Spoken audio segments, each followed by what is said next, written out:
I'm Ben Stykuc, and today for Asian Movie Pulse, I'm going to be taking a look at the 2015 movie Insanity, directed by David Lee.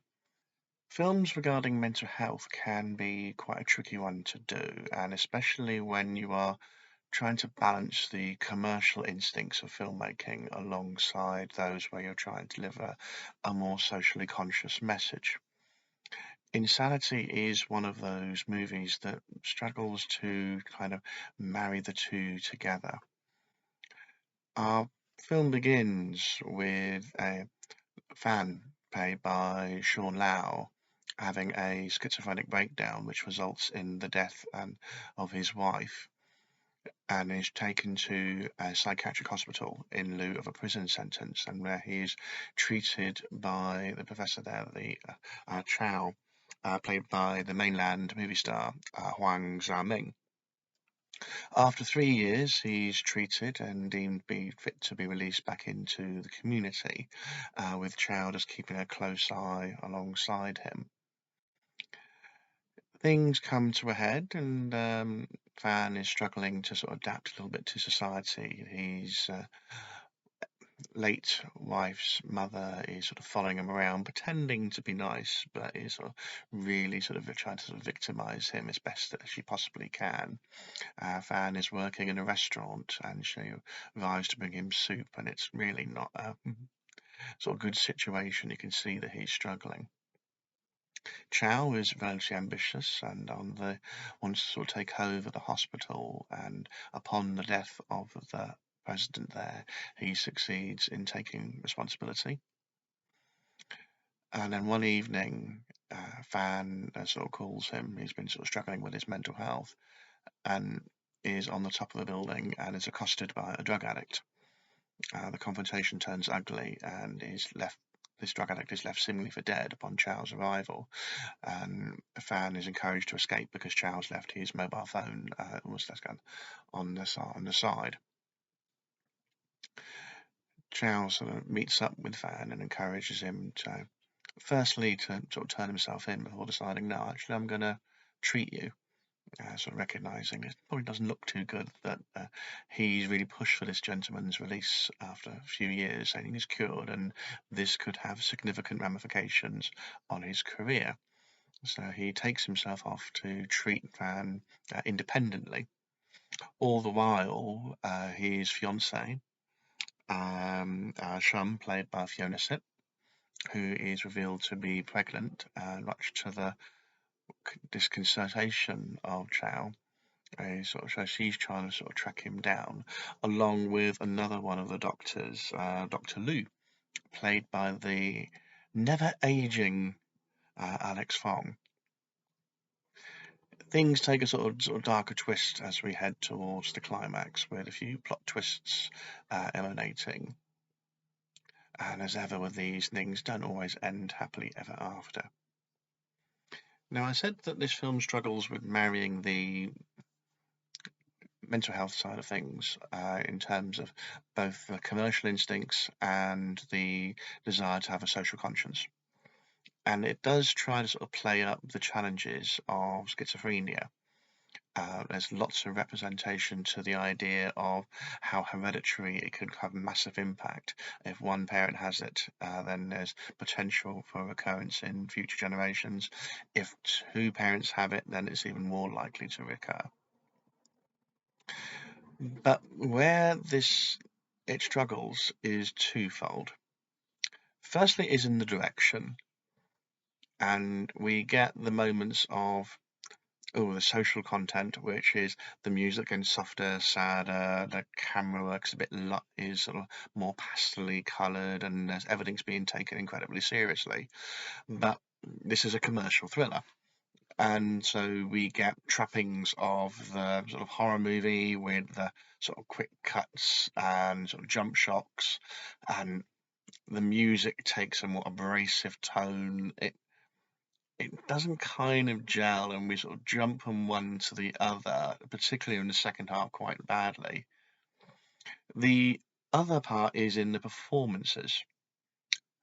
Jeff Lau is a superb actor with his hangdog expression, and he has done enough roles where he's been the heroic lead and the villain, so you're never quite sure where his character is going. And particularly as the storyline develops, becomes more manipulative, more intriguing.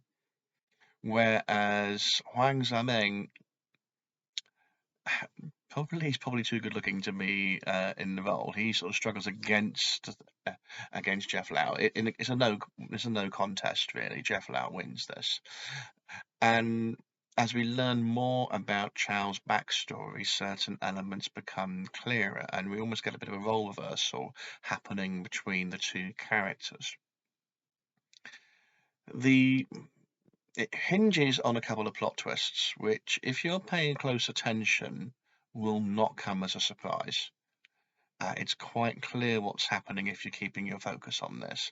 Where, again, this particular vehicle struggles is it does cheat a little bit, and truly good movies encourage the audience to go along with it. Sometimes they'll try to hide some of the surprises, but fool you in a way that actually is good. You enjoy that.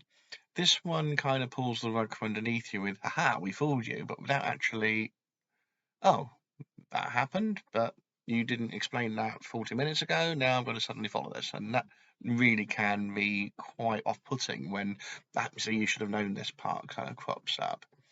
And especially in the final act, we get a lot of this. The ultimate irony of this particular feature is it's actually probably more, it's kind of schizophrenic in itself. It doesn't really know what it wants to be. Is it a commercial thriller? Is it a social commentary on the impacts of mental health? There's a subplot around medication that doesn't seem to be working, having similar side effects that just goes nowhere. You get sort of Sean Lau suddenly switching gears in the second half and becoming almost a better doctor than Professor Chow. It kind of doesn't always hang together. The supporting performances are quite solid. Alex Fong is his usual sort of steady self. He's more of it's like a sort of red herring kind of character, and he's a good guy, is he a bad guy? You're never quite sure. But there's never much depth, and it never really follows through. Fiona Sit as the fiance doesn't really get much to do. It's pretty much, "Hi, I'm here. Hi, I'm pregnant. Oh, I appear to have set up another character arc for the plot device to happen at conclusion. I'll just disappear now for another 20 minutes and look worried occasionally." So it comes really then into this two-hander between the two male leads, and the last 30 minutes is interesting.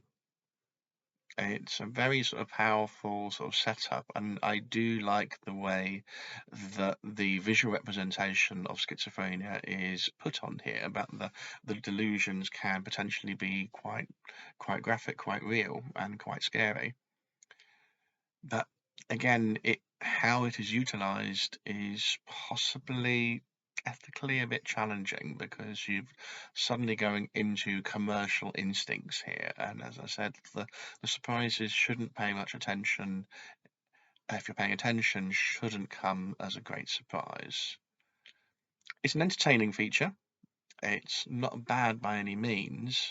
It lacks the sum of its parts. It has a fantastic central performance by Sean Lau, who was rightly nominated for awards in it.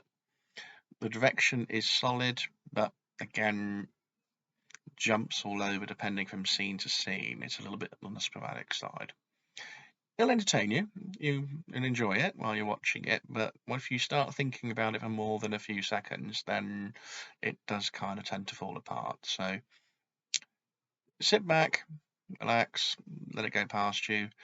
Don't think too much, and also don't consider it too true a picture of mental health because, again, it's more a commercialized view of how things may impact on it.